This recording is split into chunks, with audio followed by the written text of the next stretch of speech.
पहला क्वेश्चन है कि मौर्य काल में भूमि के वसूली कौन करता था? भूमि के वसूली करने वाला अधिकारी को क्या बोलते थे मौर्य काल में? सीताध्यक्ष। अध्यक्ष बोलते थे। क्या बोलते थे? सीताध्यक्ष बोलते थे। मौर्य काल में भूमि का वसूलने का कार्य जो था सीताध्यक्ष को होता था, क्योंकि वही कृषि भूमि का अध्यक्ष भी होता था। पौताध्यक्ष के पास कौन सा कार्य था? माप पौताध्यक्ष तौल के का पास? प्रभार। शुल्काध्यक्ष के पास? ये तो चुंगी चुंगी और एवं शुल्क विभाग का। एवं शुल्क विभाग का अध्यक्ष था। ठीक है। एग्रोनोमाई किस प्रकार का अधिकारी होता था? ये कई बार पूछा है एग्रोनोमाई, ये याद रखिएगा, इंपॉर्टेंट है। ठीक है। सड़क निर्माण तथा रख रखाव से संबंधित कार्य जो था एग्रोनोमाई। ठीक है। मौर्य वंश के अंतिम सम्राट कौन थे? तो वृहदत्थ। बृहद्रथ है। ठीक है, ध्यान रखें, बृहद्रथ थे। ठीक है। मौर्य वंश का अंतिम सम्राट की बात करें, बृहद्रथ थे, ध्यान में रखेंगे।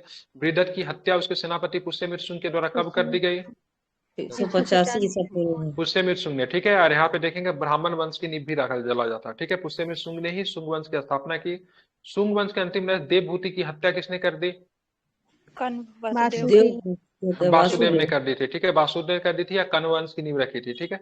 चंद्रगुप्त मौर्य ने, ठीक है, चंद्रगुप्त मौर्य ने डैश की सहायता से मगध में नंद वंश को उखाड़ फेंका था, तो क्या बताएंगे? क्या हो जाएगा? विष्णुगुप्त हो जाएगा। क्या हो जाएगा? विष्णुगुप्त या फिर चाणक्य। ठीक है। विष्णुगुप्त जिनको कौटिल्य चाणक्य से नाम से भी जानते हैं, कि तरह से नंद वंश को उखाड़ फेंका था। ठीक है।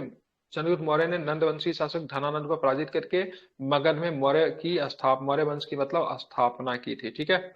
ध्यान में रखेंगे। उसके बाद देखेंगे और क्या प्रश्न है। तो यहाँ पे आप देखोगे निम्नलिखित में से किस मौर्य शासक ने कलिंग की लड़ाई के बाद युद्ध करना छोड़ दिया था? क्या बताएंगे? अशोक हो जाएंगे। ठीक है। अशोक के शासनकाल के कितने वर्ष में कलिंग के ऊपर आक्रमण किया गया? 8वें वर्ष में। ठीक है। 8वें वर्ष में। बोध गया की यात्रा अशोक ने अपने शासन के कब की थी? कैवे वर्ष में की थी बोध गया? बिल्कुल 10वें वर्ष में। ठीक है। 10वें वर्ष में की थी, बोध गया किया था। ठीक है। बात करेंगे लुम्बिनी की यात्रा कब की थी? लुम्बिनी की यात्रा 20वें वर्ष की। ठीक है। बुद्ध का जन्म, ठीक है, बुद्ध का जन्म लुम्बिनी में हुआ था। अशोक के किस अभिलेख से पता चलता है?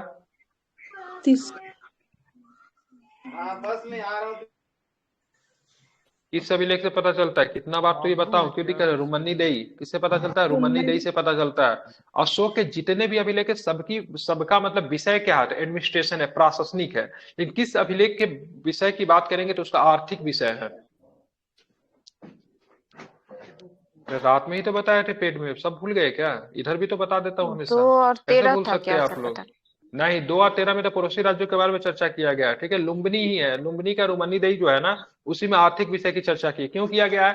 तो किसी भी अभिलेख में टैक्स पैरा की बात नहीं होती, लेकिन रुमनी में टैक्स की बात किया गया। 1/6 से घटाकर कितना कर दिया गया था? 1/8 कर दिया गया था, क्योंकि बुद्ध का मतलब क्या था? धरती था। अब भोग कर को मतलब क्या किया गया था? भोग कर को मतलब माफ कर दिया जाता। बहुत सुंदर प्रश्न है। माफ सारे कर का दिया विषय गया की बात करेंगे प्रशासनिक है, किसका विषय आर्थिक है, तो ध्यान में रखिएगा। लुम्बिनी वाला जो है, रुमन्नी देई वाला जो है, उसका विषय क्या है? आर्थिक है। ठीक है। और वहां पे 20वें वर्ष में अशोक ने अपने शासन के 20वें वर्ष में वहां पे यात्रा की थी। बोध गया की यात्रा 10वें वर्ष में की थी। ठीक है। उसके बाद बात करेंगे 8वें वर्ष में उसने क्या किया था? किस पे आक्रमण? कलिंग के आक्रमण किया। कलिंग के आक्रमण करने का सबसे बड़ा उद्देश्य था, मौर्य साम्राज्य की कहीं भी सीमा समुद्र से नहीं लगती थी, और दक्षिण के क्षेत्र में भी पड़ता था। पूरब और दक्षिण दोनों पे कंट्रोल हो जाता, क्योंकि पूरब में समुद्र था, यही रीजन था। और बात करेंगे अशोक से पहले, ठीक है, मौर्य साम्राज्य 4 प्रांतों में विभक्त था। लेकिन जब यहाँ पे कलिंग और तोसली को मिलाया जाता, जो कि उसका कैपिटल था, मौर्य साम्राज्य में कितने प्रांत हो जाएंगे? 5 प्रांत हो जाएंगे। ठीक है। इसको आपको ध्यान में रखना है। अशोक का शासनकाल की बात करेंगे 373। हालांकि बिंदुसार की मृत्यु 269 में ही हो जाती है। 373 में मतलब ये शासक बनते हैं। 4 वर्ष तक बात करेंगे तो उत्तराधिकारी की लड़ाई में फंसे हुए थे। ठीक है। 332 ईसा पूर्व तक रहता है। वास्तविक अभिषेक की बात करेंगे तो इनका ध्यान में रखेंगे 273 में शुरू होता है, लेकिन इनका राज्याभिषेक की बात करें 269 से होता है। ठीक है। राज्याभिषेक वास्तविक रूप से 269 में होता है। ठीक है। राजा बनने से पहले अशोक उज्जैन के राज्यपाल था। उज्जैन अगर ना रहे तो अवंती रहे, तो ध्यान में रखिएगा, राजधानी वही थी, इसको ध्यान में रखेंगे। अशोक मौर्य सम्राट चंद्रगुप्त मौर्य का पौत्र और बिंदुसार का पुत्र था। अशोक ने अपने पुत्र महेंद्र एवं पुत्री संगमित्रा को कहाँ भेजा था बौद्ध धर्म का प्रचार करने के लिए? श्रीलंका भेजा था। ठीक है। अशोक के समय में तीसरी बौद्ध संगीति हुई थी। इसका आयोजन कहाँ पे किया गया? तीसरी बौद्ध संगीति का आयोजन पाटलिपुत्र। इसकी अध्यक्षता किसने की थी? अध्यक्षता किसने की थी? मोगलीपुत्र गोसाई नहीं, तीस। क्या नाम था? मोगलीपुत्र तीस। ठीक है। ध्यान रखें। वो मखली गोसाल है, वो अजीबक के संप्रदाय के वो जनक कहे जाते हैं। ठीक है। मोगलीपुत्र तीस थे। अशोक के 13 अभिलेख के अनुसार अशोक ने अपने राज्याभिषेक के 8वें वर्ष कलिंग पे युद्ध लड़ा। कलिंग में हुए नरसंहार से विचलित होकर अशोक ने अपना युद्ध करना छोड़ दिया। पुराणों में अशोक को अशोक वर्धन कहा गया। मास्की लघु शिलालेख में अशोक को बुद्ध शाक्य कहा गया। ठीक है।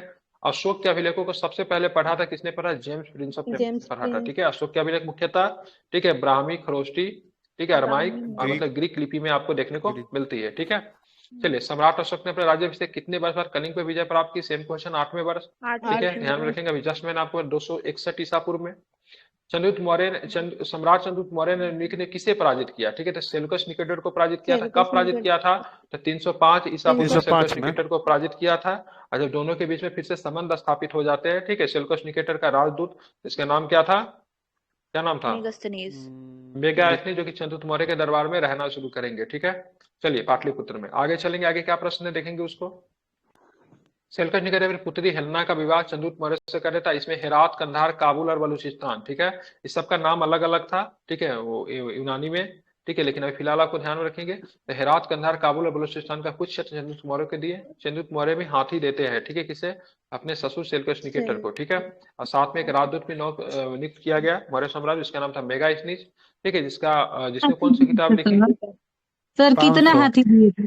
500 हाथी दिए थे। कितने दिए थे? 500 एलिफेंट दिए थे। ठीक है, 500 की 500 5,000? एलिफेंट। ना 5,000 ज्यादा नहीं हो जाएगा?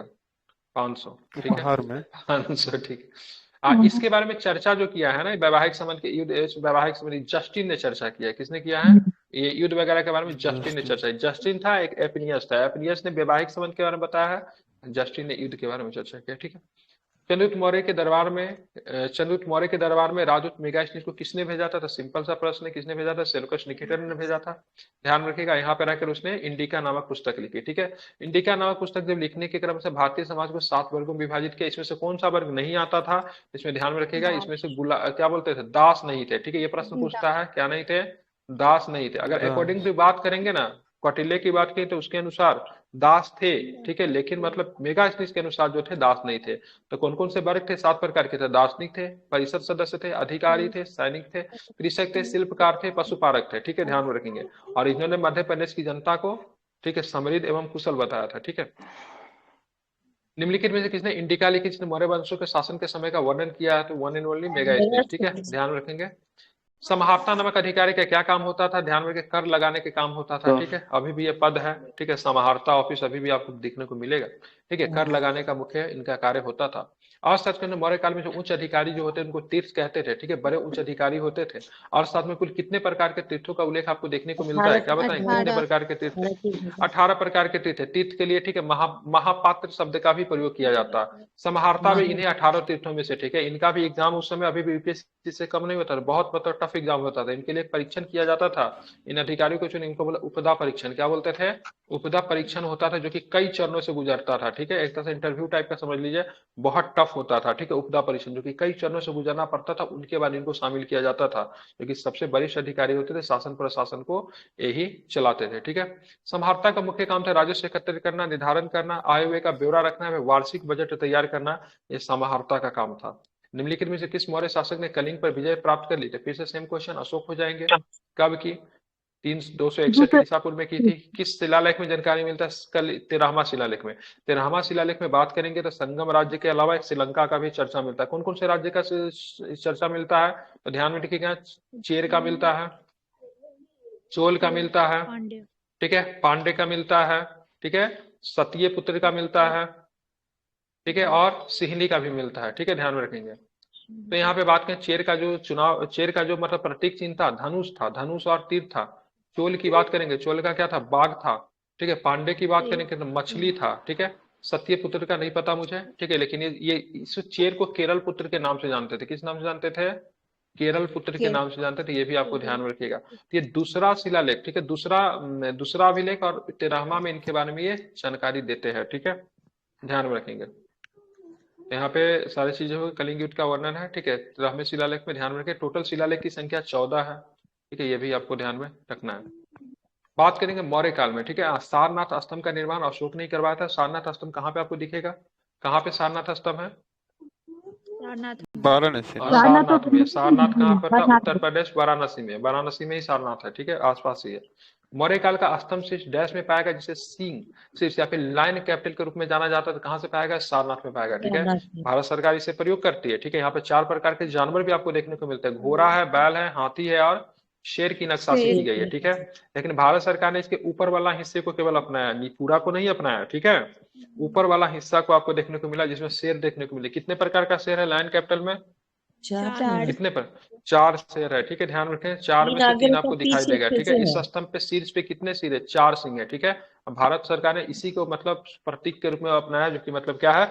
शक्ति का प्रतीक। अभी विवाद आया था इसमें निकल कर, क्यों विवाद आया था? वो दहाड़ता हुआ शेर नहीं है, शांत हाँ है। हाँ, शांत क्षेत्र है, लेकिन अभी संसद भवन में जो दिखा दिया गया ना, दहाड़ता हुआ शेर को दिखा दिया गया था नवीन संसद भवन में, इसीलिए कुछ लोगों ने क्वेश्चन उठाया था, ठीक है। तो दहाड़ता हुआ झगड़ा का प्रतीक है और जो शांत है वो शांति का है।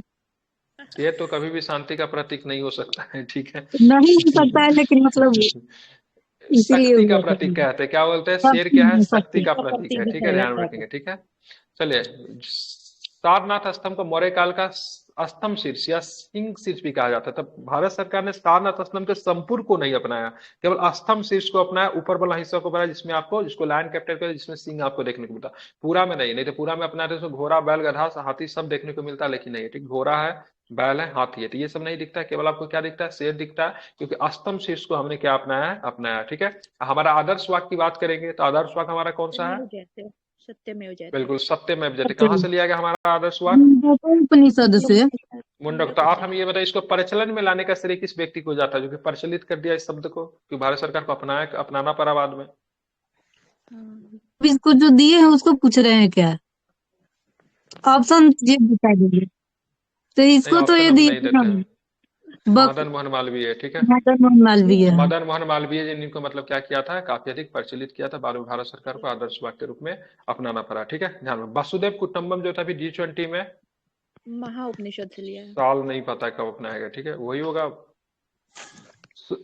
देख लीजिए साल, ठीक है। वसुदेव कुटुंबम भी बहुत अधिक चर्चा में रहा, ठीक है। इनको कहाँ से लिया गया? महाउपनिषद से लिया गया, ठीक है। महाउपनिषद से। चलिए, अब चलिए, मौर्य साम्राज्य के कई शहर थे, निम्नलिखित में से कौन सा शहर सबसे दक्षिण पे स्थित था? तो सबसे दक्षिण पे बात करेंगे ब्रह्मगिरी, ठीक है, सबसे दक्षिण में था, ठीक है। ध्यान रखें, मौर्य काल में सबसे दक्षिणी छोर पर स्थित ब्रह्मगिरी था। माइक इनका एक बार बंद कर लीजिए। मौर्य काल में प्रांतों को चक्र बोलते थे, क्या बोलते थे? प्रांतों को चक्र बोलते थे। और चंद्रगुप्त मौर्य के साम्राज्य में, जो चंद्रगुप्त मौर्य में जो थे, कितने प्रकार के साम्राज्य हुआ करते? 4, ठीक है। लेकिन अशोक के समय में जाके क्या हो जाएगा? 5वां भी इसमें शामिल होता है, ठीक है। अब आते उत्तरापथ जो होता है, तो उसकी राजधानी तक्षशिला होती थी, ठीक है। चंद्रगुप्त मौर्य खुद तक्षशिला यूनिवर्सिटी के विद्यार्थी थे, चंद्रगुप्त मौर्य भी थे। इनके गुरु की बात करें, कौटिल्य भी तक्षशिला यूनिवर्सिटी के विद्यार्थी थे।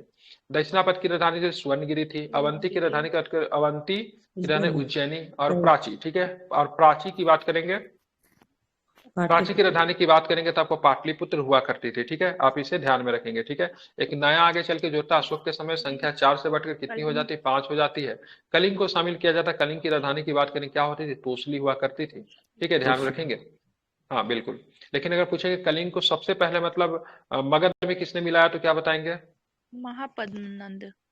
हाँ ठीक है, ये गलती मत कीजिएगा, कई बार पूछा, खुशी खुशी लोग मतलब अशोक मार के आते हैं, बहुत ही शानदार तरीके से गलती होता है, ठीक है। महापद्म नंद ने सबसे पहले, ठीक है, ध्यान में रखिएगा, मगध को मिलाने का श्रेय मगध में कलिंगा को मिलाने के साथ महापद्म नंद को जाता है, ठीक है। लेकिन नंद वंश के संस्थापक भी थे, ठीक है।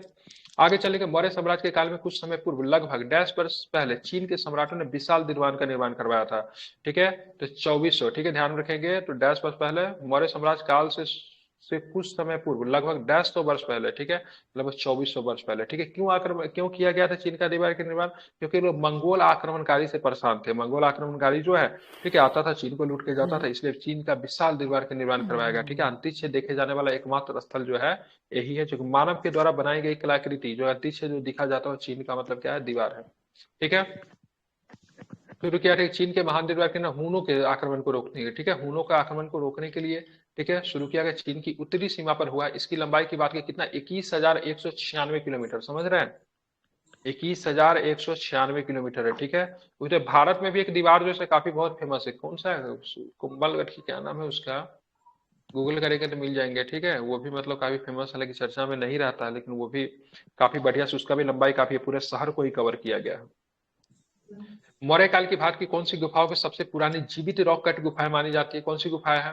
तो ध्यान में रखें, बाबर और नागार्जुनी की गुफा है, ठीक है। अब बाबर की गुफाएं की बात करें, बिहार के किस जिला में आपको दिखेगा बाबर की गुफाएं, तो क्या बताएंगे?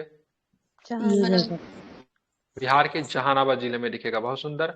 ठीक है, मौर्य काल की बाबर और नागार्जुनी गुफा को सबसे पुरानी, ठीक है, जीवित रॉक कट की गुफाएं माना जाता है। बराबर की गुफा बिहार की जहानाबाद जिले की बराबर पहाड़ियों में स्थित है। ठीक है, बराबर की गुफा में 4 गुफाएं थे। एक का नाम है क्या, लोमहर्ष ऋषि गुफा, कर्ण चौपार गुफा, सुदामा गुफा और विश्व झोपड़ी। ठीक है, चारों गुफा का नाम याद रखें, एग्जाम में पूछता है इनमें से कौन सी गुफा नहीं शामिल थे। ठीक है, तो लोमहर्ष ऋषि गुफा, कर्ण चौपार गुफा, सुदामा गुफा और विश्व झोपड़ी गुफा। ठीक है, जबकि नागार्जुन पहाड़ी जो कि वहां से थोड़ा सा हट के 10-12 किलोमीटर के डिस्टेंस पे है, यहाँ पे आपको कितनी गुफाएं मिलेगी, तो आपको यहाँ पे 3 गुफाएं दिखेगी, देखने को मिलेगी। ठीक है, तो बराबर की गुफाओं की बात करें वहां पे 4 गुफाएं हैं। यहाँ पे इनको किसको दे दिया, आजीवक को दे दिया गया था। किन्हें दे दिया गया था, आजीवक को दे दिया गया था। कुछ गुफा अशोक के द्वारा बनाए गए, लेकिन इसमें विकास दशरथ के काल में भी होता, जो कि अशोक के क्या थे, पौत्र थे। ठीक है, ध्यान में रखेंगे। अशोक स्तंभ का मूल उद्देश्य क्या था, बताइए क्या था। इसमें 4 ऑप्शन दिया है, सुनिए बताइए। धर्म नीतियों का प्रचार धर्म करना, नीति को प्रचार करना। जनसभा को साफ करना। Very good. ठीक है, धर्म नीतियों का प्रचार प्रसार करना अशोक की क्या बताएंगे, अशोक के स्तंभों के मूल उद्देश्य। ठीक है, भारत में शिलालेख का प्रचलन अशोक ने प्रारंभ किया था। ठीक है, भारत में शिलालेख का प्रचलन अशोक ने भले ही प्रारंभ किया, लेकिन शिलालेख का प्रचलन करने का श्रेय जाता है हिंद यूनानी शासक, क्या नाम, डेरियस, ईरानी शासक डेरियस को डेरियस जाता है। ठीक है, प्रथम। डेरियस से ही मतलब क्या था, ये मतलब प्रभावित होकर शिलालेख का प्रचलन करवाया था। ठीक है, अशोक स्तंभ का मूल्य था धर्म नीतियों का मतलब क्या करना, प्रचार करना है। ठीक है, अशोक की विधर शिलालेखों की संख्या मतलब कितनी है, 14 है। ठीक है, कितनी है, 14 है। ठीक है, ध्यान में रखेंगे। हाँ बिल्कुल ठीक है, जबकि दीर्घ स्तंभ लेख की संख्या, स्तंभ लेख कितने, 7 है, शिलालेख कितने, 14 है। अशोक ने 11वें शिलालेख में धर्म नीति की व्याख्या भी की है। ठीक है, ध्यान में रखेंगे। ठीक है, अशोक ने आजीविकाओं के लिए 4 गुफाओं, लोमहर्ष ऋषि गुफा, कर्ण चौपाल, सुदामा गुफा, विश्व झोपड़ी का निर्माण भी करवाया था। ठीक है, अशोक के प्रथम शिलालेख की मतलब पशु बलि की निंदा करती है। क्या करती है, अशोक की प्रथम शिलालेख पशु बलि की निंदा करती है। प्रथम के अलावा कौन सा शिलालेख पशु बलि की निंदा करता है? ठीक है, अशोक के समय में, जब अशोक जिस समय बौद्ध धर्म को नहीं अपनाया था, बहुत सारे जीव जंतु की हत्या की जाती थी, लेकिन प्रथम शिलालेख में ठीक है सभी प्रकार के जीव जंतु की हत्या बंद हुई, लेकिन 4 जीव की हत्या की जाती है। उसमें 3 मोर को मारा जाता था प्रतिदिन, और एक मतलब मृग को, मतलब हिरन को मारा जाता था। ठीक है, ठीक है, 3 मोर को और 1 मृग को प्रतिदिन मारा जाता था। प्रथम शिलालेख में इसका उल्लेख है, जो कि 5वां शिलालेख में इसको भी आगे चल के बंद कर दिया गया। ठीक है, मतलब मृग और हिरन को भी मारना बंद कर दिया गया। बाकी उससे पहले बहुत सारे जीव जंतु की मारी जाती थी, सारे चीज को पूरी तरीके से बंद किया गया। ठीक है, और बात करेंगे भारतीय संविधान के किस अनुच्छेद में पशु बलि की निंदा की गई है, मतलब पशु बलि पे स्ट्रिक्ट रोक लगाएगा। 48 पर ना। हाँ ठीक है, 48 में। ठीक है, अशोक के शिलालेख के ज्यादातर बातें आपको डीपीएसपी में आपको दिख जाएगा। ठीक है, लगभग से 75% बात जो है ना, डीपीएसपी में हूबहू आपको दिखेगा।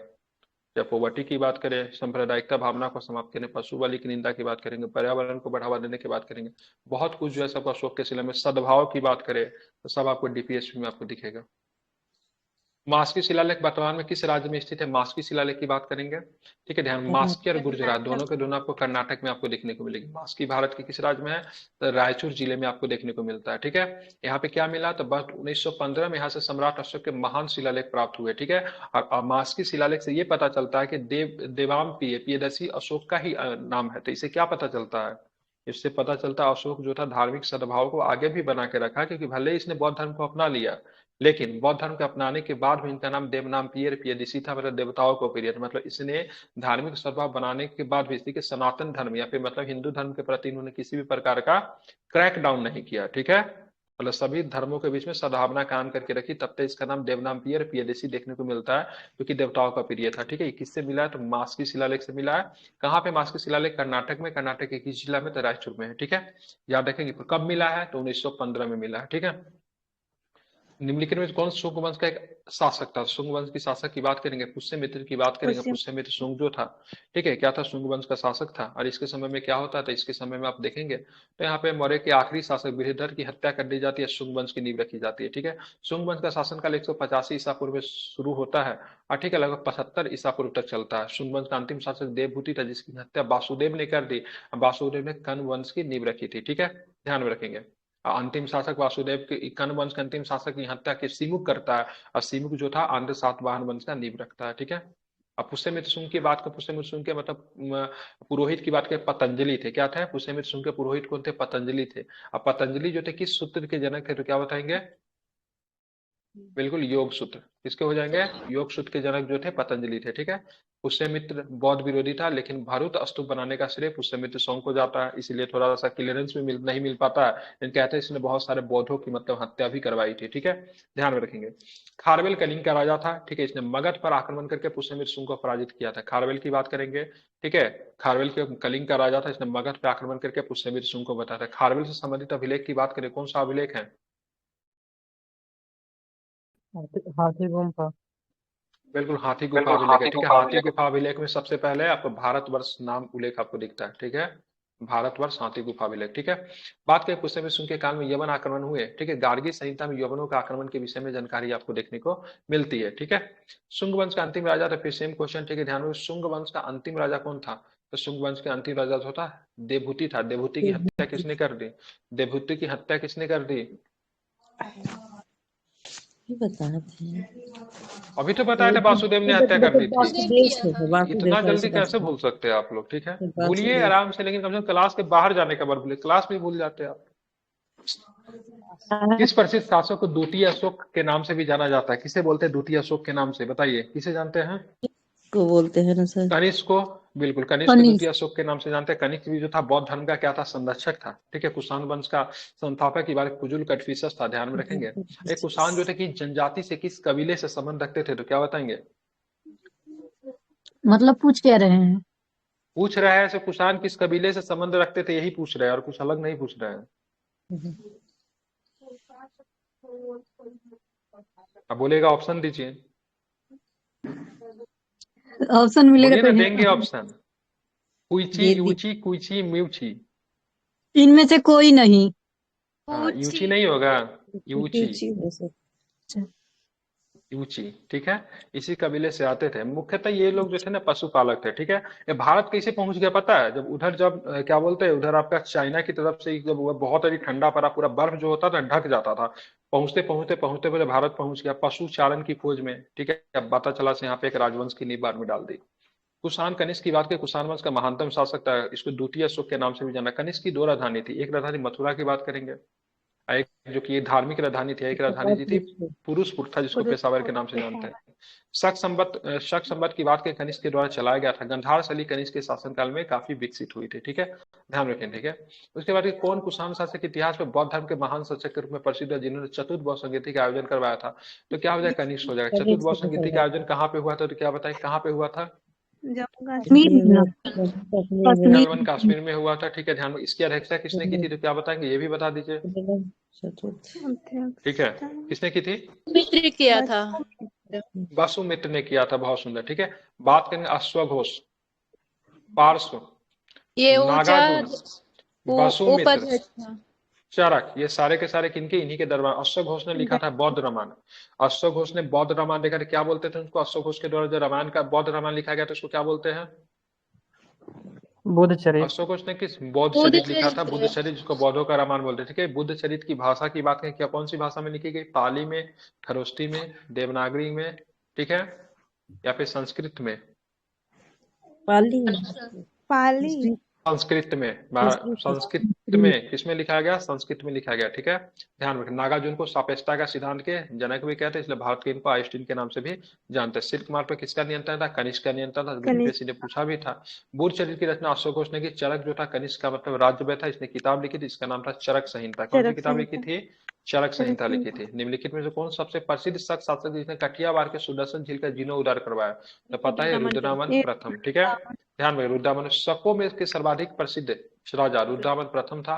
ठीक है, जिसके विषय में जूनागढ़ अभिलेख में जानकारी आपको देखने को मिलती है। ठीक है, रुद्रनामन की बात करेंगे। संस्कृत का बहुत बड़ा प्रेमी था। अगर पूछेगा संस्कृत भाषा का शुद्धतम अभिलेख कौन सा है, तो जूनागढ़। ठीक है, ध्यान रखेंगे, जूनागढ़ अभिलेख जो संस्कृत भाषा का शुद्धतम है। ठीक है, रुद्रनामन ने गुजरात के कठियावाड़ा में स्थित सुदर्शन झील का निर्माण करवाया था। सुदर्शन झील का निर्माण मौर्य काल में शुरू हुआ था। ठीक है, इसका बात करेंगे। मौर्य का एक गवर्नर हुआ करता था उधर, जिसका नाम था पुष्यगुप्त। क्या नाम था? पुष्यगुप्त। उसी के देखरेख में शुरू किया गया था। ठीक है, ये भी आपको ध्यान में रखना। बाकी कई शासकों ने इसका मतलब क्या करवाया था? जीर्णोद्धार समय समय पे करवाया। ठीक है, शक वंश का अंतिम शासक की बात करें, रुद्र सिंह तृतीय था। शक वंश का अंतिम शासक कौन था? तो रुद्र सिंह तृतीय था। वाकाटक वंश का सीधा संबंध किस गुप्त सम्राट से था? किससे था? तो ध्यान रखें, चंद्रगुप्त द्वितीय से था। ठीक है, ध्यान रखें, चंद्रगुप्त द्वितीय से था वाकाटक वंश का, क्योंकि अपने चंद्रगुप्त द्वितीय ने अपने बेटी का विवाह जो था वाकाटक नरगिस से किया था। ठीक है, बात करेंगे किसे था गुप्त गुप्त शासक चंद्रगुप्त द्वितीय ने विक्रमादित्य, ठीक है ना, अपनी पुत्री प्रभावती गुप्त का विवाह बकाटक रुद्रसेन द्वितीय के साथ किया था, लेकिन बाद में जाके रुद्रसेन द्वितीय की मृत्यु हो जाती है। तो प्रभावती गुप्त के हाथों में जब सत्ता जब जाती है तो पूछा जाता है, ठीक है, किसके समय में, ठीक है, वाकाटक और गुप्तों के बीच में बहुत अच्छा संबंध स्थापित हो गया था, तो प्रभावती गुप्त के समय में, क्योंकि एक तरफ पिता शासक थे, दूसरी तरफ कौन थी, पुत्री थी, तो दोनों के बीच संबंध अच्छे तो होने स्वाभाविक है, ठीक है, क्योंकि मतलब रुद्र सिंह द्वितीय की मृत्यु होती है, तो यहाँ पे बात के प्रभावती गुप्त के बहुत छोटे छोटे पुत्र होते, तो प्रभावती गुप्त ही मतलब पूरे प्रशासन को संबंधित है। ये पीरियड जो होता है गुप्ता और मतलब बात करेंगे वाकाटक के बीच में, तो बहुत अच्छे संबंध का पीरियड होता है, ठीक है। एक्चुअली में शादी भी इसलिए किया गया था कि दोनों में मतलब संबंध क्या हो, अच्छे बने रहे, ठीक है। बात करेंगे वाकाटक वंश का संस्थापक की बात के विंध्य शक्ति थे पृथ्वीसेन द्वितीय। पृथ्वीसेना द्वितीय को वाकाटक वंश के नंदीवर्धन शाखा का अंतिम शासक माना जाता है, ठीक है। बाद में जाके शाखा जो बट जाता है, उसमें पृथ्वीसेना द्वितीय जो था वाकाटक वंश के नंदीवर्धन शाखा का अंतिम शासक था। निम्नलिखित में से कौन गुप्त शासक के घटोत्कच का उत्तराधिकारी बना, तो घटोत्कच के उत्तराधिकारी की बात करेंगे तो कौन बना था, चंद्रगुप्त प्रथम बना था। क्या बना था, चंद्रगुप्त प्रथम बना था। गुप्त वंश का संस्थापक के नाम से किसे जानते थे, क्या बताएंगे, ठीक है। उसके बाद बात करेंगे श्रीगुप्त का पुत्र जो होता है घटोत्कच आता है, ठीक है। घटोत्कच का जो पुत्र का नाम चंद्रगुप्त प्रथम था, जो कि गुप्त वंश का वास्तविक संस्थापक चंद्रगुप्त प्रथम को मानते हैं। किसे मानते हैं, चंद्रगुप्त प्रथम है, ठीक है। फिर चंद्रगुप्त प्रथम का पुत्र कौन बन जाएगा, ठीक है, चंद्रगुप्त प्रथम का पुत्र कौन, समुद्रगुप्त बनेगा, ठीक है। कौन बनेगा, समुद्रगुप्त बनेगा, ठीक है। और समुद्रगुप्त ने, ठीक है, 24 राजाओं को पराजित किया था, जिसमें से बताता हूँ आगे। चंद्रगुप्त प्रथम ही गुप्त शासक घटोत्कच का उत्तराधिकारी बना। चंद्रगुप्त प्रथम जो था गुप्त वंश का वास्तविक संस्थापक माना जाता था। सबसे पहले श्रीगुप्त, उसके बाद घटोत्कच, उसके बाद चंद्रगुप्त प्रथम, उसके बाद समुद्रगुप्त, ठीक है। अब आता है समुद्रगुप्त को, ठीक है। समुद्रगुप्त नेपोलियन से किसने संबोधित किया था, उनके विजयी अभियान को देखे तो बीएस स्मिथ ने कहा था। किसने कहा था, भारत का नेपोलियन बीएस स्मिथ ने कहा था। चंद्रगुप्त प्रथम ने लिच्छवी राजकुमारी कुमार देवी से विवाह करके अपनी शक्ति में वृद्धि किया। कुमार देवी के गर्भ से समुद्रगुप्त जैसे महान शासक का जन्म होता है, जिसने 12 दक्षिणावर्त, ठीक है, के 12 राजाओं को, ठीक है, आर्यवर्त के 12 तथा दक्षिणावर्त के 12 राजाओं को पराजित किया था। 24 राजाओं को इसने पराजित किया था, ठीक है। कहते हैं मतलब इसने सारे समुद्र का पानी पिया था, ठीक है, ध्यान में रखेंगे। 12 प्रयाग प्रशस्ति की रचना हरि सिंह ने की थी, ठीक है। हरि सिंह की बात करेंगे, समुद्रगुप्त से संबंधित है। आई थिंक इस बार एसआई में सर प्रश्न पूरा है, ठीक है। अब यहाँ पे आप लोग पढ़ लिया प्रशस्ति क्या होता है, ठीक है। अगर पढ़ ले तो लिया प्रयाग प्रशस्ति तो पढ़ ले, प्रशस्ति का मतलब क्या होता है, तो प्रशस्ति का मतलब होता है प्रशंसा पत्र होता है। क्या होता है, प्रशंसा पत्र होता है, ठीक है। राजा जो अपने दरबार में रहने वाले जो विद्वान जो होते थे उन पर अच्छी अच्छी बातें करवाते थे, ठीक है। तो चंद्रगुप्त समुद्रगुप्त के बारे में, ठीक है, प्रयाग प्रशस्ति में जो भी प्रशस्ति होगा ना, तो उसमें कभी भी गलत बातें नहीं लिखी होगी। राजा के बारे में अच्छी बातें लिखी होगी, उसके विजय अभियान के बारे में लिखा होगा, उसके परिवार के बारे में लिखा होगा। राजा बहुत बढ़िया बढ़िया चीज उसके बारे में लिखता है, ठीक है। हरि सिंह के प्रयाग प्रशस्ति से ही पता चलता है तो समुद्रगुप्त ने 12 दक्षिणावर्त 12 जो है से आर्यावर्त राजाओं को पराजित किया था, ठीक है। प्रशस्ति का मतलब प्रशंसा पत्र होता है, राजा अपने सामने में एक्चुअली में लिखवाता था, ठीक है। उसमें बहुत अच्छी अच्छी बातें राजा के बारे में लिखी जाती थी, ठीक है। जब भी प्रशस्ति लगे समझिएगा राजा के बारे में जानकारी मिल रही है और उसमें कोई भी खराब बात हो ही नहीं सकता है, ठीक है, ध्यान में रखना है, ठीक है। और समुद्रगुप्त को स्वर्ण मुद्राओं पे बिना बजाते हुए दिखाया जाता है, जिससे पता चलता है व्यक्ति जो था संगीत का भी मतलब क्या था, प्रेमी था, ठीक है। चलिए आप चलें गुप्ता पीरियड की बात करेंगे तो ध्यान में रखेंगे गोल्डन पीरियड कहा जाता है, ये भी आपको ध्यान में रखिएगा, ठीक है। डैश के पुत्र उत्तराधिकारी कुमारगुप्त प्रथम का शासनकाल शांति और सापेक्षिक निष्क्रियता का काल रहा, ठीक है। तो चंद्रगुप्त द्वितीय का, ठीक है, चंद्रगुप्त द्वितीय के पुत्र उत्तराधिकारी कुमारगुप्त प्रथम, ठीक है, का शासनकाल शांति का बना रहा, ठीक है। अभी समुद्रगुप्त का पुत्र जो होता है आगे चल के कौन बनेगा, ठीक है, ध्यान रखिएगा, समुद्रगुप्त द्वितीय बनता है, ठीक है। समुद्रगुप्त का पुत्र कौन बनता है, तो चलिए अभी मैंने आप जितना भी शासक को बताया गुप्ता साम्राज्य के शासक को मिलाइए, तो सबसे पहले बताइए, सभी लोग बोलेंगे सबसे पहले श्रीगुप्त के बाद घटोत्कच के बाद विक्रम चंद्रगुप्त प्रथम, समुद्रगुप्त के प्रथम के बाद समुद्रगुप्त के बाद उसके बाद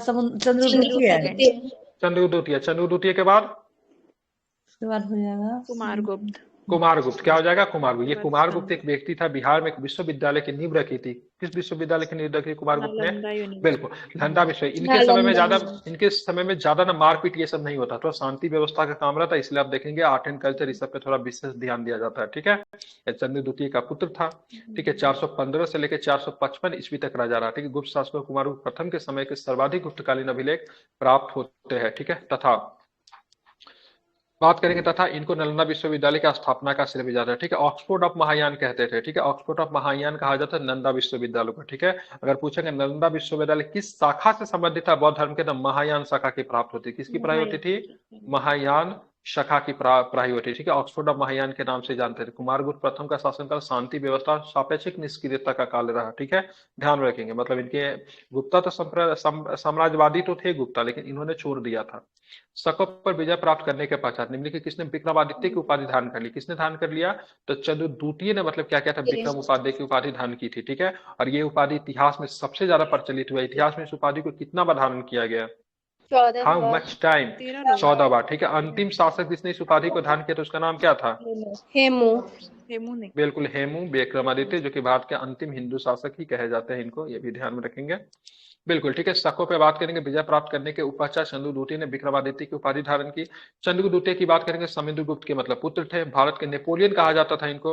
समुद्रगुप्त को भारत का नेपोलियन कहा जाता था। समुद्रगुप्त को कविराज भी कहा गया। ठीक है, ध्यान रखेंगे। हुनों के आक्रमण स्कंदगुप्त के शासनकाल में ही प्रारंभ हो गए थे। ठीक है, ध्यान में रखेंगे।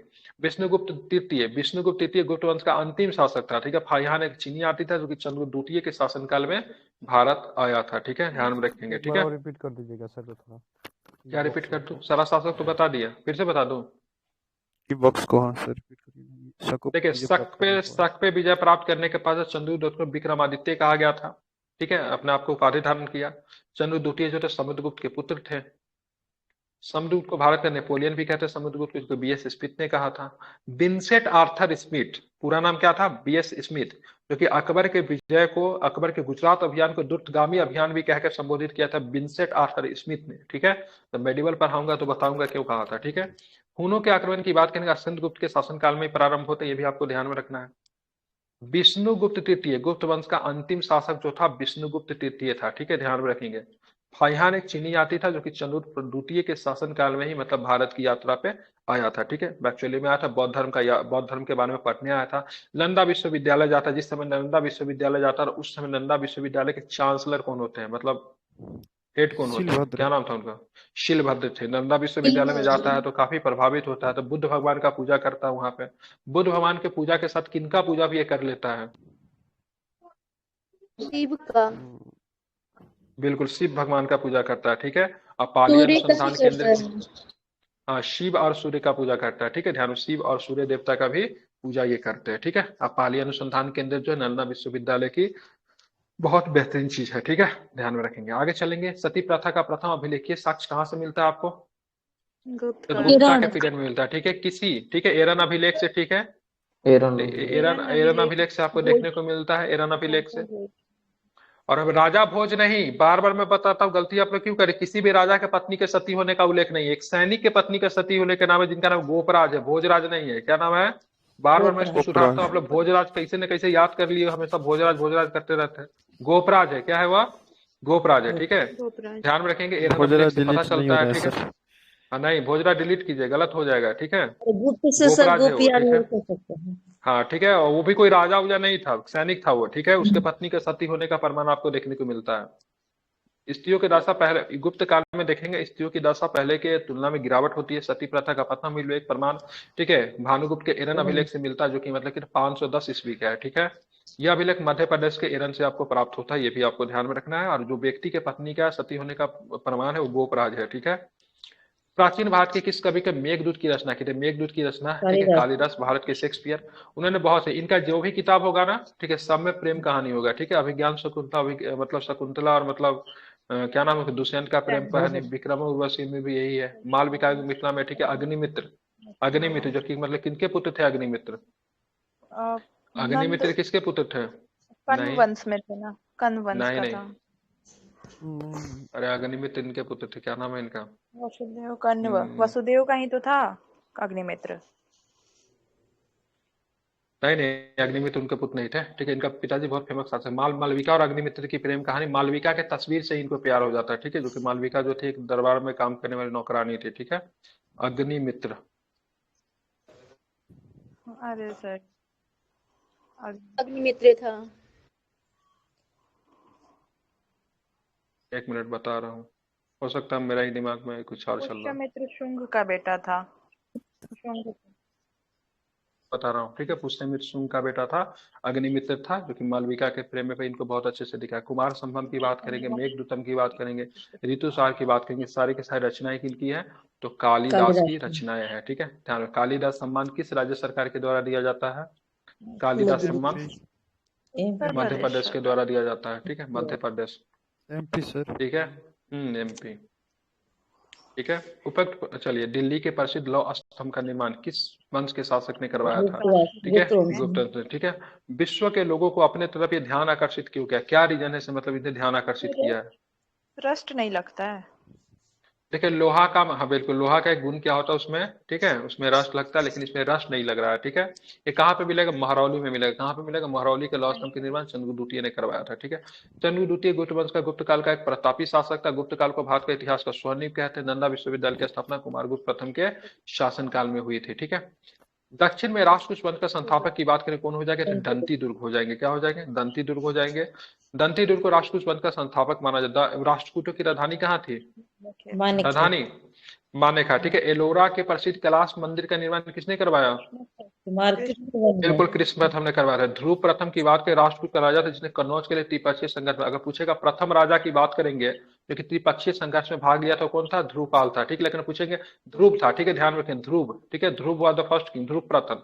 एक पालों की तरफ से इसमें पार्टिसिपेट कौन लिया था, धर्मपाल लास्ट। बिल्कुल धर्मपाल जो था, पालों की तरफ से पार्टिसिपेट किया। एक्चुअली में कौन थे, राष्ट्रकूट थे, इधर से पाल थे, और एक क्या थे, प्रतिहार थे, ठीक है, ध्यान में रखेंगे, ठीक है। आखिरी रूप से विजय किसकी होती है, परिथाराव की विजय होती है। किसको लेकर, इस त्रिपक्षीय संघर्ष, ट्रिपलेट किस स्थान को लेकर था, कन्नौज को लेकर थे, ठीक है। कन्नौज किसकी राजधानी हुआ करती थी, हर्षा की राजधानी हुआ करती थी, ठीक है, हर्ष की राजधानी हुआ करती थी, ठीक है। अब आते आदि पुराण के रचनाकार जिनसेन तथा गतिसार के संग्रह रचयिता, ठीक है, महावीराचार्य अमोघ वर्ष के दरबार में रहते हैं, ठीक है।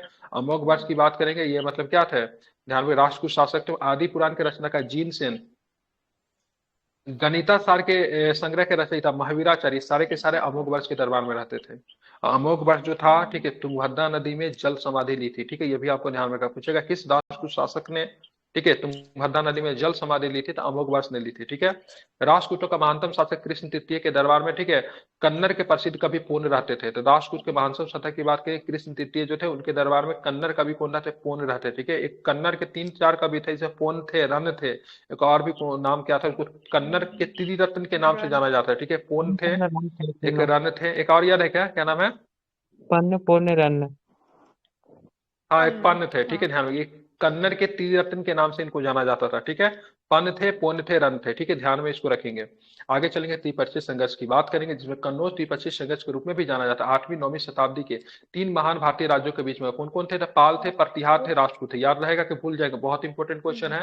पाल थे, प्रतिहार थे, राष्ट्र, काफी लंबे समय तक चला त्रिपक्षीय संघर्ष। कन्नौज की त्रिपक्षीय संघर्ष 3 बड़ी शक्तियां, ठीक है, पाल, प्रतिहार, राष्ट्रकूट के मध्य होता है, ठीक है, ध्यान में रखेंगे, ठीक है। इसमें क्या था, ये लगभग 200 वर्षों तक चला। कितने वर्षों चला, 2 वर्षों पे चला, ठीक है, ध्यान में रखेंगे। आप यहाँ पे देखेंगे, यहाँ पे बात करेंगे, ये तीनों जो आपस में जो लड़ रहे थे, आखिरी रूप से विजय किनकी हुई थी, गुर्जर प्रतिहारों की विजय आखिरी रूप से होती है, ठीक है। यह संघर्ष जो था कन्नौज पे अधिकार को लेकर था। अब क्या था, कन्नौज पे अधिकार को लेकर क्यों संघर्ष था, तो देखिए हर्ष की मृत्यु के बाद, ठीक है, हर्ष की मृत्यु के बाद पूरा मतलब नॉर्थ इंडिया से पूरा वैकेंट हो जाता है, मतलब कोई भी ऐसा मतलब उच्च शासक आपको नहीं मिला। इसी का एक सिलसिला आपको देखेगा, पाल वंश का आपको नींव भी रखी जाती है। पाल वंश का शासक जो था, गोपाल जो था, इसका कोई भी बैकग्राउंड, ठीक है, राजकीय बैकग्राउंड नहीं था, किसी भी राज परिवार से नहीं बिलोंग करता था, आम जनता के द्वारा, ठीक है, कुछ लोगों के द्वारा बनाया गया शासक था, क्योंकि पूरी तरह से अर्थव्यवस्था अव्यवस्था उत्पन्न हो गई, ठीक है, विदेशी का बार बार आक्रमण हो रहा था। गोपाल को बोला गया, ठीक है, तो गोपाल यहाँ के शासक बने। लेकिन फिर से फिर दक्षिण भारत का भी इधर नजर पड़ता है, ठीक है, दक्षिण भारत के इसी के संघर्ष में, ठीक है, कन्नौज को कब्जा करने के लिए बहुत बड़ा केंद्र था कन्नौज, ठीक है, नॉर्थ इंडिया का उत्तरापथ का स्वामी कहते थे कन्नौज के जो शासक जो होते थे, उत्तरापथ, ठीक है, उस समय। तो कन्नौज पे अधिकार को लेकर त्रिपक्षीय संघर्ष हुआ। गुर्जर प्रतिहारों ने कन्नौज पे अधिकार कर लिया। अंतिम रूप से किसका अधिकार हो गया, तो गुर्जर प्रतिहारों ने। गुर्जर प्रतिहार वंश का संस्थापक की बात करें, नागपट प्रथम को माना जाता है, ठीक है। अब यहाँ पे बात करेंगे, वत्सराज प्रथम जो था, वत्सराज पर प्रतिहार शासक जो है, जिसने मतलब क्या किया, तो ध्यान में रखे त्रिपक्षीय संघर्ष में भाग लिया। तो वत्सराज प्रथम का नाम याद रखिए, प्रतिहार की तरफ से। ध्रुव का नाम याद रखिए, किधर की तरफ से, ध्रुव की तरफ किधर से याद रखेंगे, ध्रुव की तरफ ध्रुव से। किधर का शासक था? राष्ट्रकूट शासक था, ठीक है।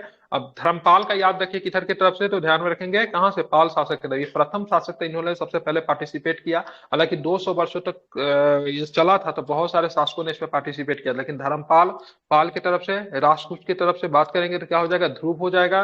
इधर अगर बात करें वत्सराज प्रथम की बात करेंगे तो त्रिपक्षीय संघर्ष में भाग लेने वाला कहाँ था, ये प्रतिहार शासक था, ठीक है। ये तीनों का नाम आपके लिए इंपॉर्टेंट है, बाकी इसमें लगभग 20-25 शासक भी, बहुत सारे शासक है, ठीक है। तो उतना आपको याद नहीं रखना है, बस प्रथम का नाम याद रखे। अंतिम रूप से कब्जा किसको हो गया था, तो गुर्जर प्रतिहारों का हो गया था।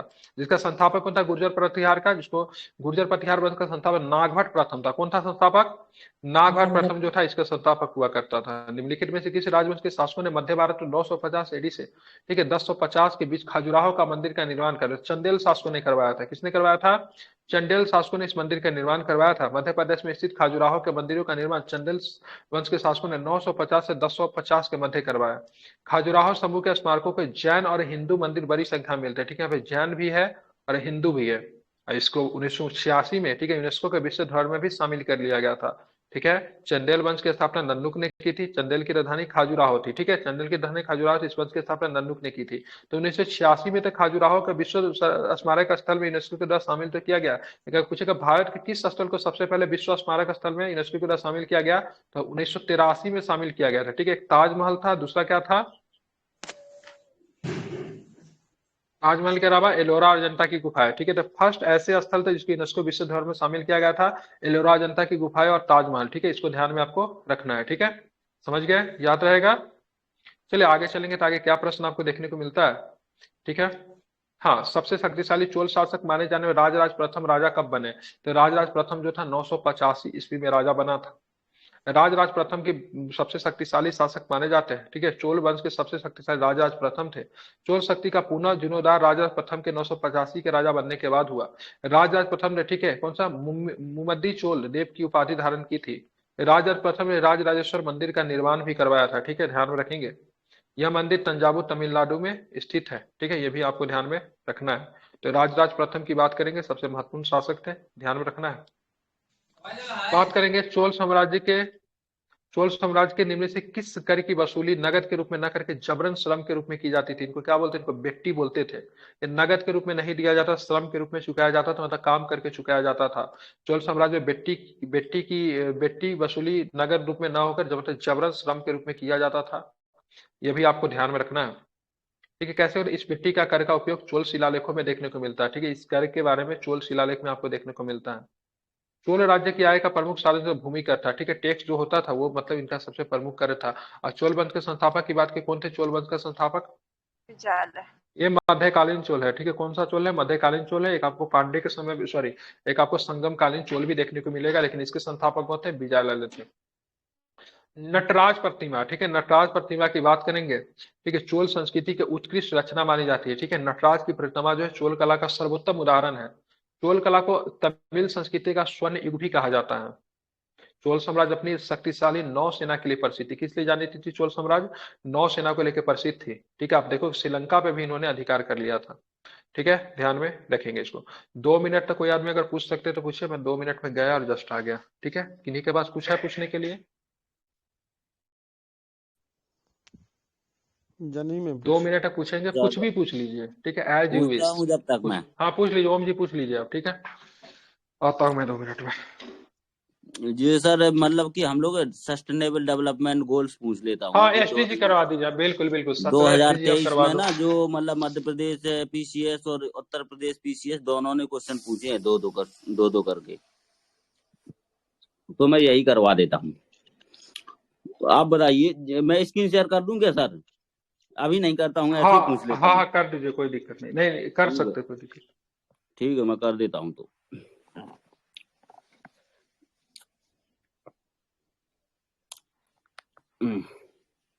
कहाँ गया जी, इसके अंदर ही था। हम लोगों ने जैसे याद किया था वैसे बता देता हूँ। एक सस्टेनेबल डेवलपमेंट गोल्स वाला था तो मेरे पास।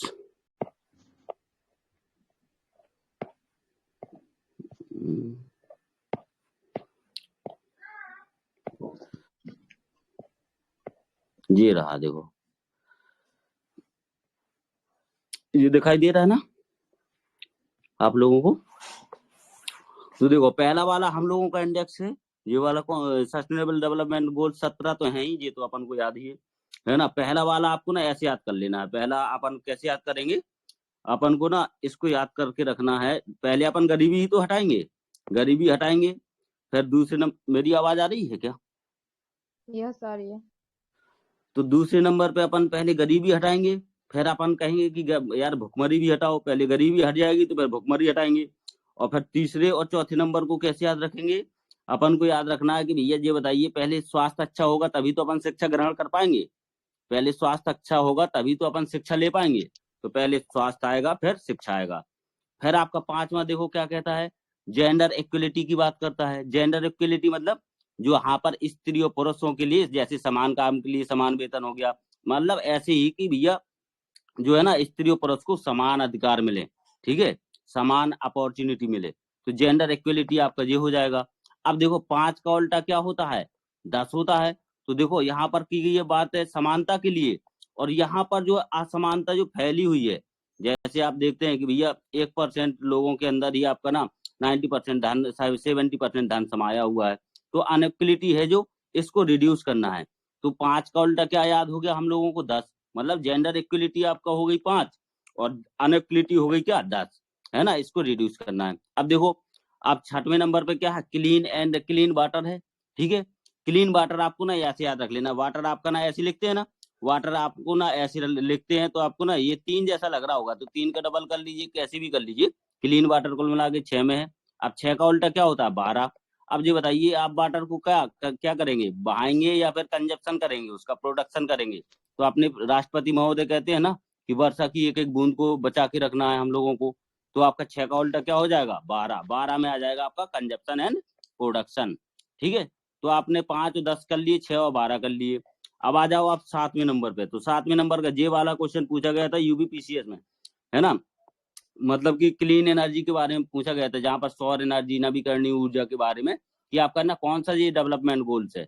तो आपको बताना था आपका क्या था, 7वें नंबर का। कैसे याद रखेंगे, ये विद्युत वगैरह इसी में आती है ना, क्योंकि ना अपन क्या करते हैं, सौर ऊर्जा बनाते हैं तो वही तो विद्युत है। तो आपका ना 7वें नंबर पे आपका ना 746 वोल्ट का झटका लगता है ना, मतलब बिजली लगने पर 746 वोल्ट का झटका। तो ऐसे आप कर लीजिए, आपका 7वां आपका क्लीन एनर्जी संबंधित हो जाएगा। 8वें में आ जाएगा आपका ना क्या, आज से 8 अर्थव्यवस्था, क्या आज से 8 अर्थव्यवस्था। तो आपका ना इकोनॉमिक ग्रोथ आपका 8वें पे आ जाएगा।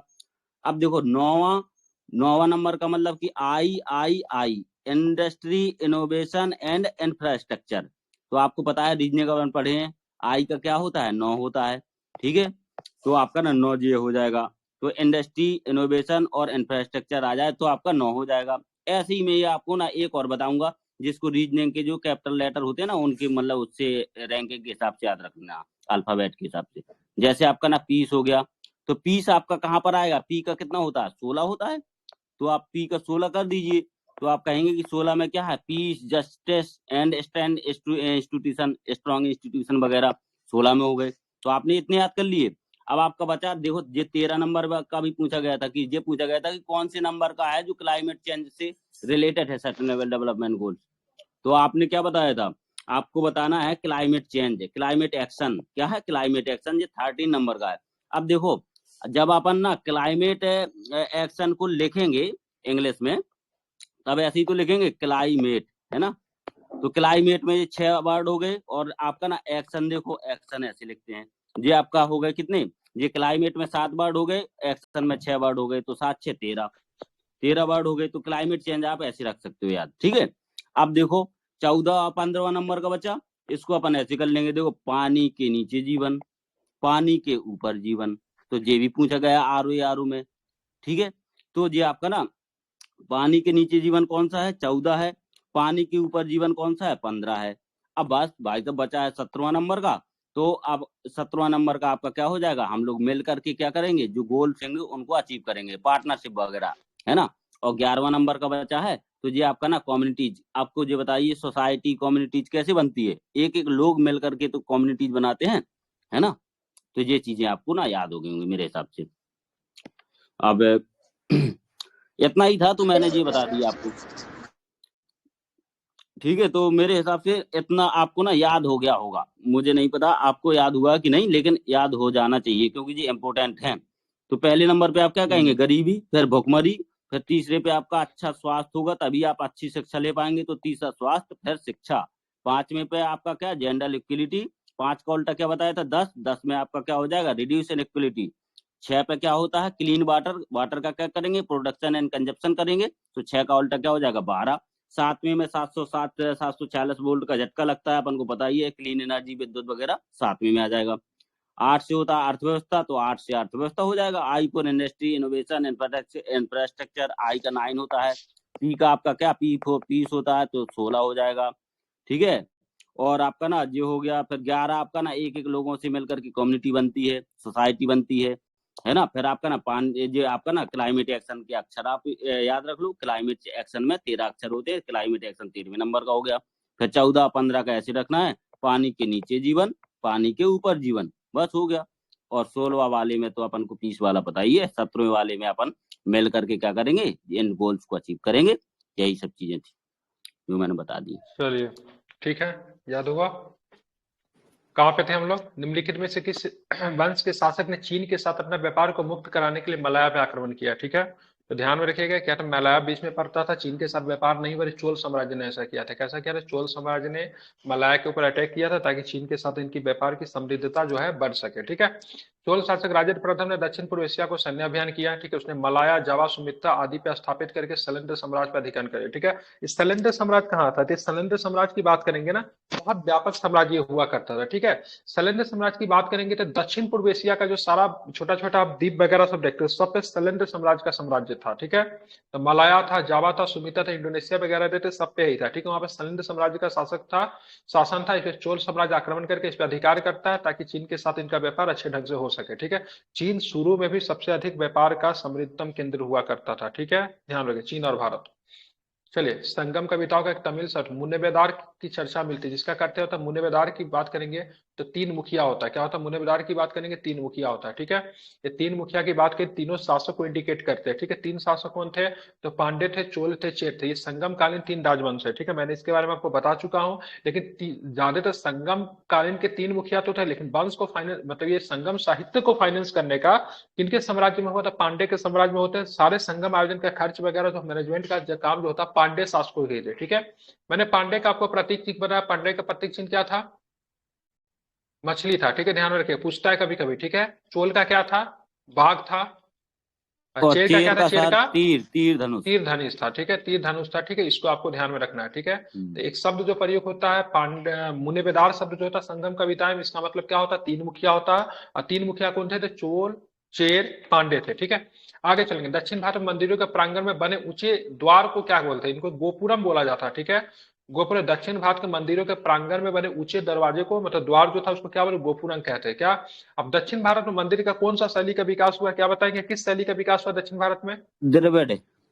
द्रविड़। ठीक है, गोपुरम जो था ना, गोपुरम, ठीक है, ये प्रवेश द्वार था। क्या था ये?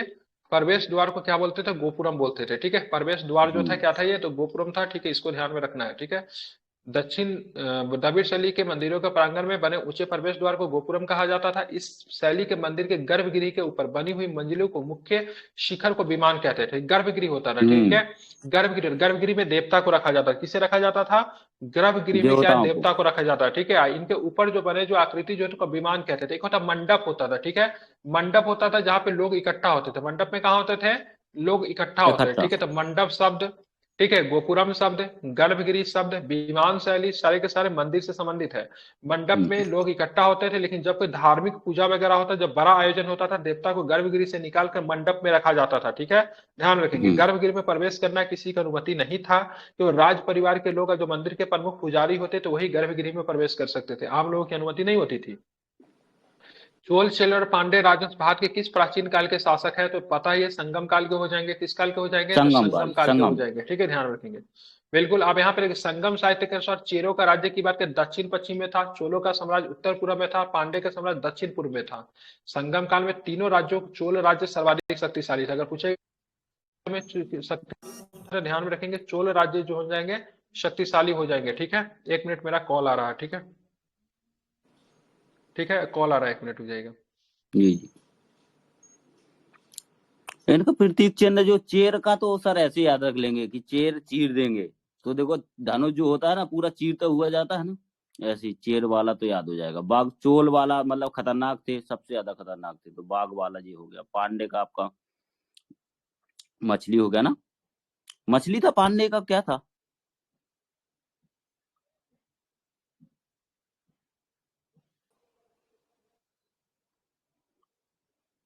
पांडे का क्या था मतलब प्रतीक चिन्ह? मछली। हाँ, तो पांडे वाले जो आपने देखा होगा ना, जो पांडव था ना अर्जुन, उसने मछली की आंख में ही तो निशाना लगाया था, है ना? अरे ऐसे ऐसे भी याद कर पंडित सकते हैं से कि पांडे पंडित जी कर लोग लीजिए। मछली नहीं खाते हैं। हाँ, तो ऐसे याद कर लो, पंडित लोग मीट मछली नहीं खाते हैं, ये भी याद कर सकते हो, है ना? और लेकिन चेर चोल जो है धनुष, ना, मतलब कि इन तीनों में नौसैनिक व्यवस्था किसकी सबसे अच्छी थी? चोल का। चोल का। और यदि आपसे पूछा जाए कि जो स्थानीय स्वशासन हम जो देखते हैं ना वर्तमान में, है ना, चोले का था। ये व्यवस्था कहाँ की? वो भी आपका चोल की थी, है ना?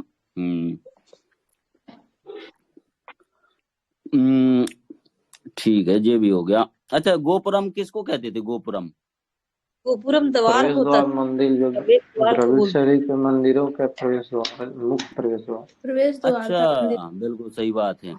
और उत्तर शैली के मंदिर को क्या मतलब, मंदिर जो उत्तर भारत में बने हुए हैं, ये कौन सी शैली में होते नागर शैली। हैं, नागर शैली नागर का। शैली। और दोनों की मिक्स शैली कौन सी होती थी? बैसल। कौन सी शैली होती थी वो वाली? बैसल शैली। बेसर बेसर, हाँ, बेसर वाली, हाँ, सही है। साउथ की द्रविड़। साउथ की द्रविड़, हाँ। एक जाने यार, मैं जाने क्या पढ़ा था मैंने, एक मंदिर जो मतलब जैसे 10 अवतार मंदिर है, तो कौन सी शैली में बना हुआ है? पंचायतन शैली। पंचायतन शैली, है ना वो। अच्छा, ये बताइए, जो गौथिक शैली लेकर आए थे, कौन गौथिक शैली का सबसे पहले प्रयोग किसने किया था? मतलब कि पुर्तगालियों मथुरा। ने या मतलब, हाँ, वेरी गुड। तो पुर्तगालियों ने कहाँ पर किया था इसका प्रयोग सबसे पहले, गौथिक शैली का? तो गोवा का आपने देखा, हाँ, चर्च चर्च बनाने के लिए बनता था। गोथिक और शैली सर का ये प्रयोग किया जाता था। गोवा में एक इन्होंने चर्च बनवाया था, कैथेड्रल चर्च, और उसमें जो घंटा आपने मतलब कि घंटा लगा हुआ बड़ा घंटा। सा, है ना? तो ये चीजें आपने लोग गौथिक शैली का वहीं पर था सर।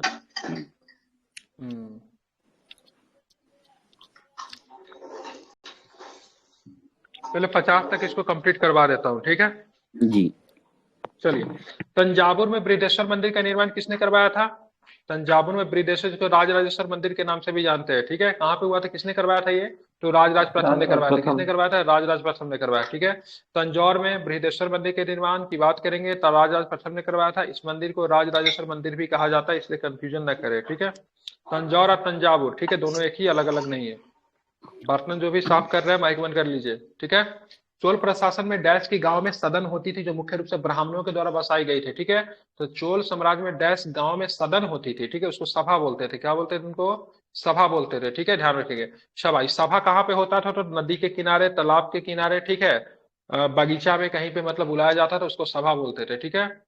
उत्तर मेरुरु शिलालेख बहुत सुंदर है, बता दे रहा हूँ, ठीक है। उत्तर मेरुरु शिलालेख चर्चा में निकल कर चोलकालीन साम्राज्य में ग्राम कार्यकारिणी समितियों के कार्य प्रणाली की जानकारी प्राप्त होती है, ठीक है। इसमें ग्राम में दो संस्थाएं थे, एक था उर था, एक सभा था, ठीक है।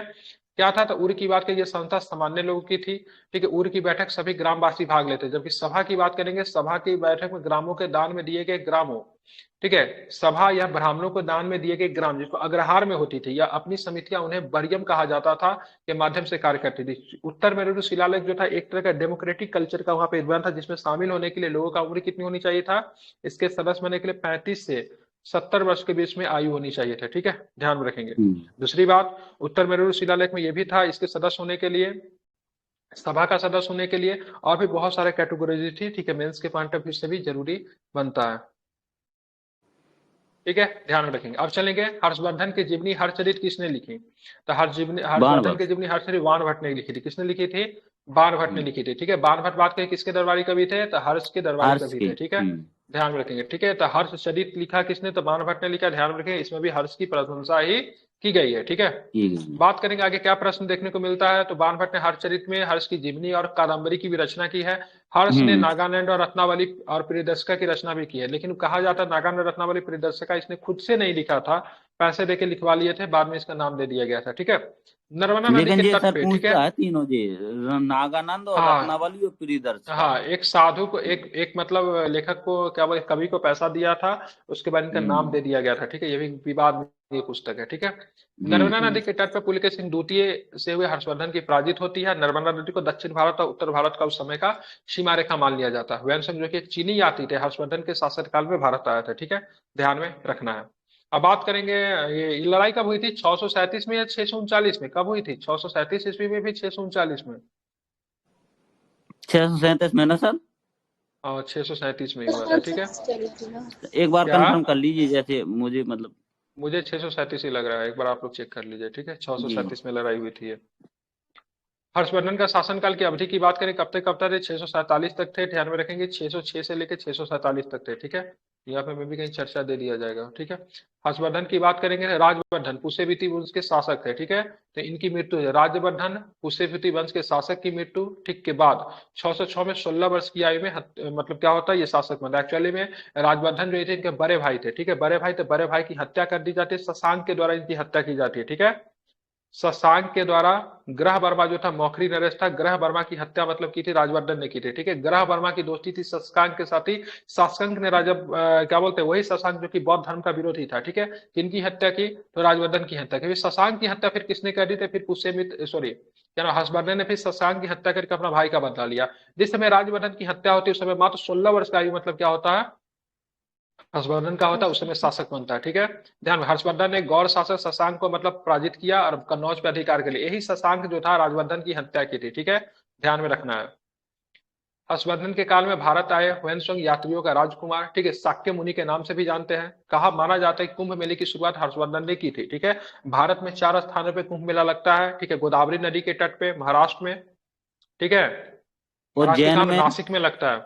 उज्जैन में क्षिप्रा हाँ। नदी के तट पे, ठीक है। इलाहाबाद में संगम पे और हरिद्वार में गंगा नदी के तट पे, ठीक है, कुंभ का आयोजन होता है, ठीक है। इसकी शुरुआत कहाँ पे की थी, प्रयागराज कुंभ की शुरुआत की बात करेंगे, हर्षवर्धन ने की थी। हर्षवर्धन का मुख्य रूप से 647 ईस्वी तक शासन किया। हर्षवर्धन जब शासक के बाद रहता था, इसका कोई भी उत्तराधिकारी नहीं होता, इसके लिए कन्नौज जो था खाली हो जा रहा, जो कि इसकी राजधानी थी। इसलिए कन्नौज को प्राप्त करने के लिए क्या होता है, यहाँ पे संघर्ष की स्थिति क्या हो जाती है, उत्पन्न हो जाती है, त्रिपक्षीय संघर्ष आपको देखने को मिलता है, ठीक है। इसको आप लोग क्या रखेंगे, ध्यान रखेंगे, ठीक है।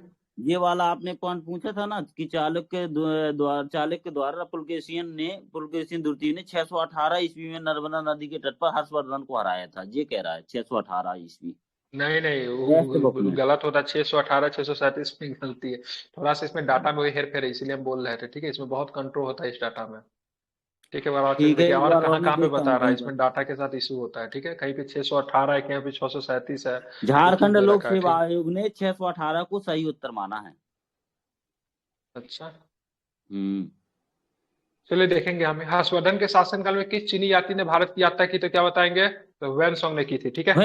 कब किसने की थी, तो हुएनसोंग ने की थी, ध्यान में रखिएगा।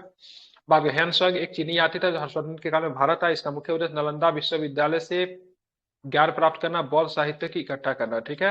और हुएनसोंग जो था, ठीक है, ध्यान रखेंगे, भारत की यात्रा किस मार्ग से आया था, तो वही केवल जो 1962 में बंद कर दिया गया था, फिर जाके उसको खोला गया 2002-3 में। कौन सा मार्ग है जो चाइना के साथ कनेक्ट करता है, नाथुला दर्रा होते हुए आया था, ठीक है, ध्यान में रखेंगे। जब ये यहाँ से जब लेके जब लौट रहा था, बहुत अधिक, ठीक है, बहुत अधिक बौद्ध मतलब क्या बोलते थे, ग्रंथ वगैरह को लेकर लौट रहा था, तो इसके ऊपर आक्रमण होता है, इसके इनके नाव तक को डुबो दिया जाता है। ये भारत आने के लिए दोनों मार्ग का प्रयोग किया था, जल मार्ग का भी प्रयोग किया था और स्थल मार्ग का भी प्रयोग किया था, ठीक है। इसने अपनी यात्रा वृत्तांत में रेशम मार्ग तो उधर से निकलता ना, रेशम मार्ग जल और स्थल दोनों मार्ग से रेशम मार्ग गुजरता था, ठीक है। कोई एक मार्ग नहीं थी, दोनों मार्ग का प्रयोग होता था स्थल रेशम मार्ग के लिए, ठीक है।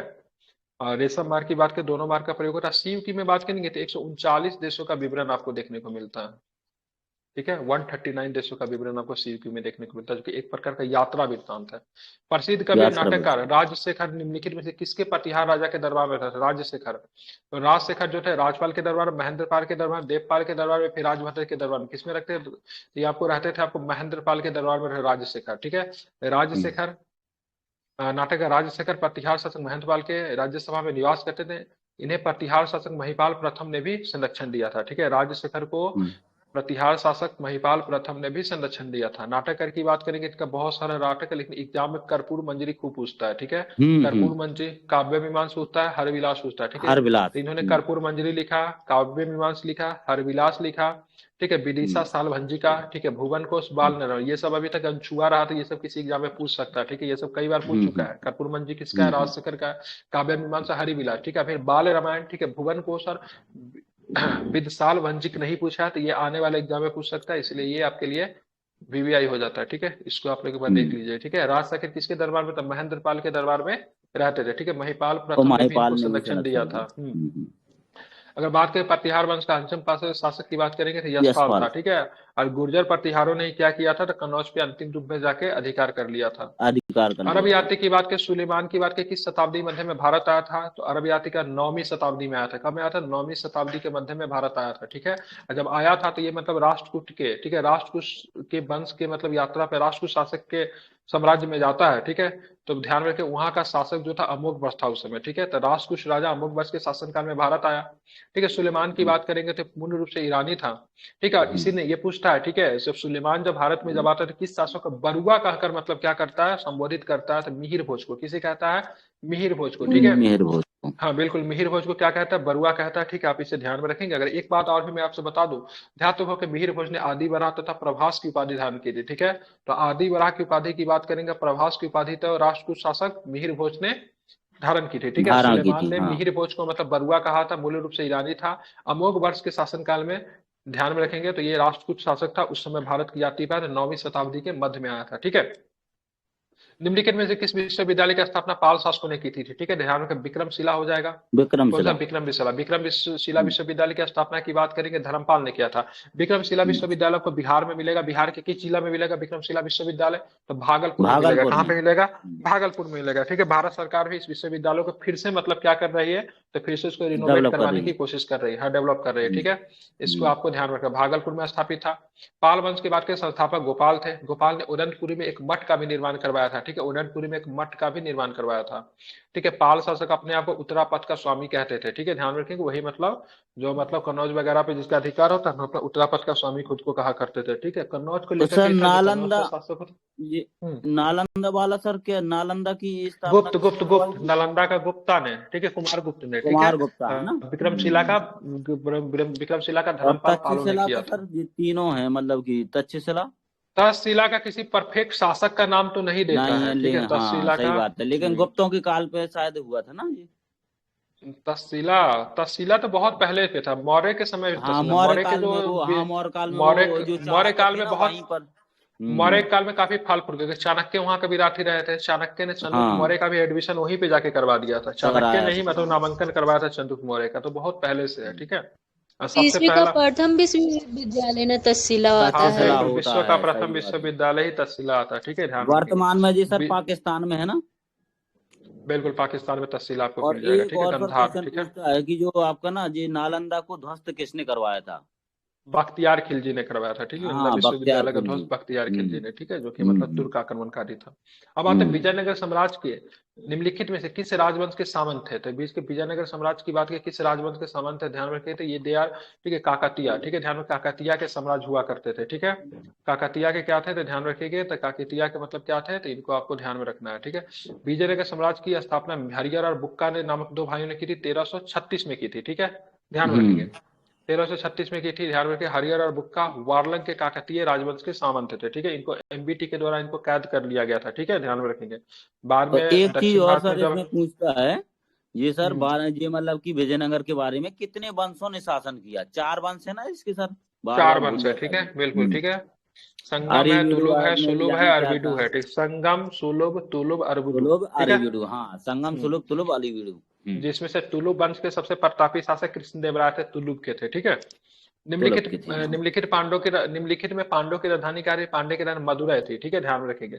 पांडवों की राजधानी की बात करें मदुरै थी। कांचीपुरा पल्लवों की राजधानी। फुहार की बात करेंगे, फुहार चोलों की, ठीक है, चोलों की समुद्र तटीय राजधानी। तटीय साथी, ठीक है। फुहार को कावेरी पट्टनम भी कहते हैं, पॉइंट टू बी नोटेड, ठीक है, इंपॉर्टेंट है, बता दे अच्छा। रहा हूँ, याद रखिएगा, ठीक है। पट्टनम, कावेरी पट्टनम के नाम से भी जानते हैं, ठीक है। इसका निर्माण किसने करा? करिकल ने करवाया था। किसने करवाया था? करिकल ने करवाया था।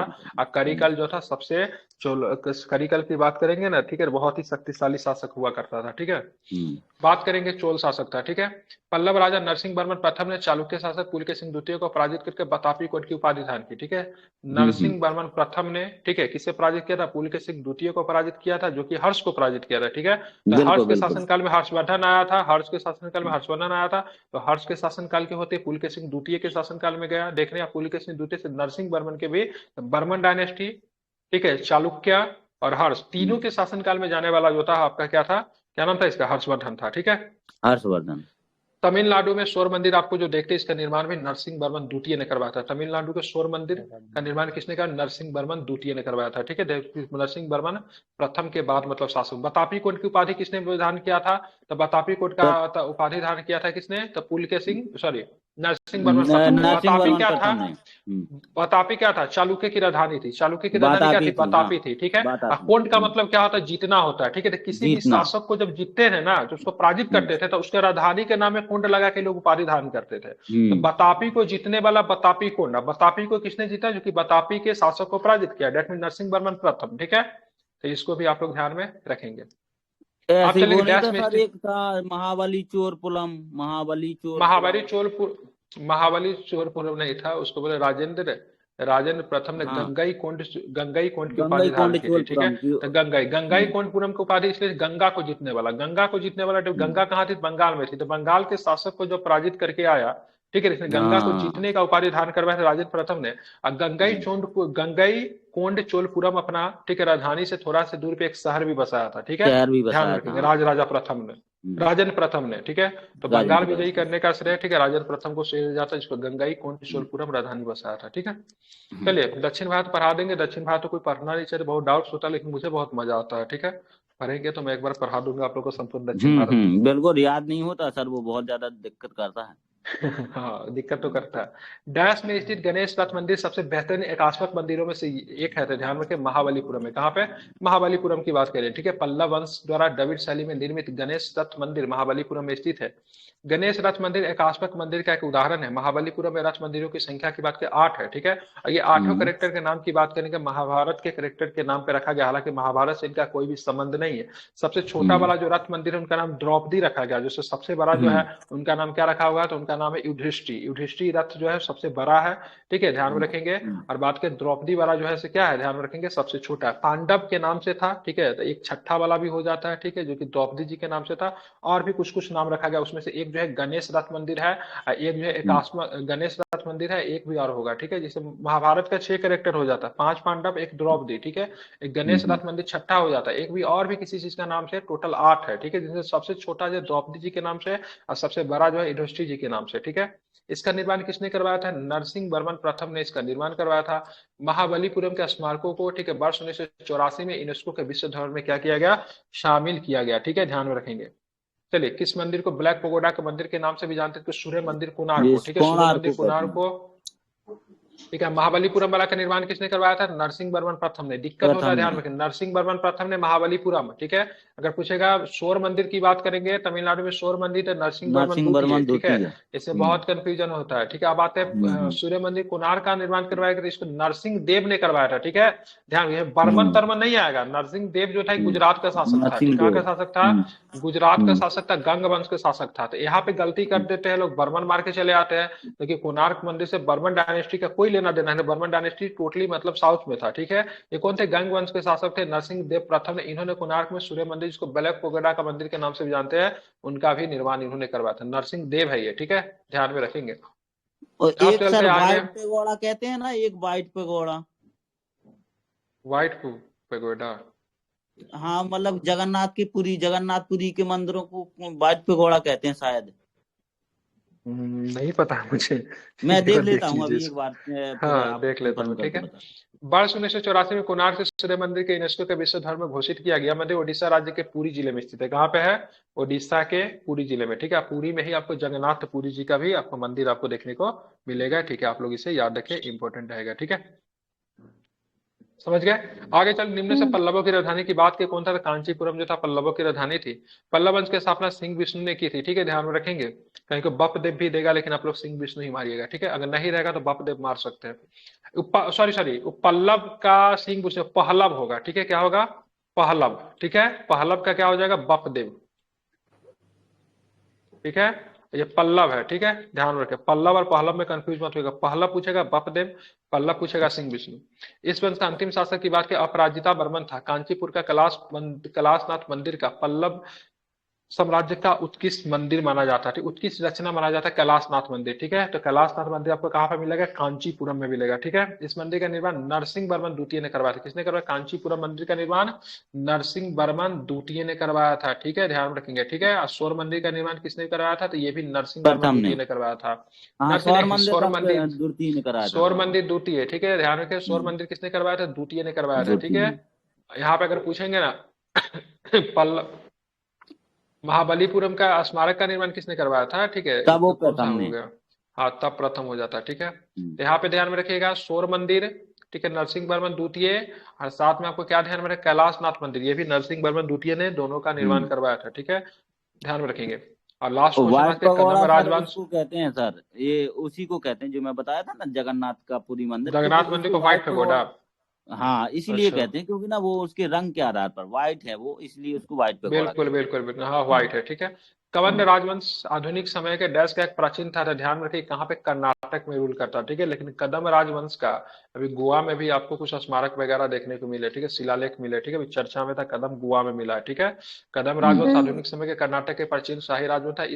इस राजवंश को उत्तरी कर्नाटक में कोंकण तट पे शासन किया था। अभी गोवा में मिला है, ध्यान में रखिएगा, ठीक है, चर्चा में था। इस वंश का संस्थापक मयूर शर्मन थे और इसकी राजधानी की बैजयंती या फिर बनवासी थी, ठीक है। तो कदम की राजधानी कहाँ पे थी? बैजयंती या फिर बनवासी थी, ठीक है। बाकी का थोड़ा ऑफिस टाइम आ गया, तो बाकी का हम लोग बाद में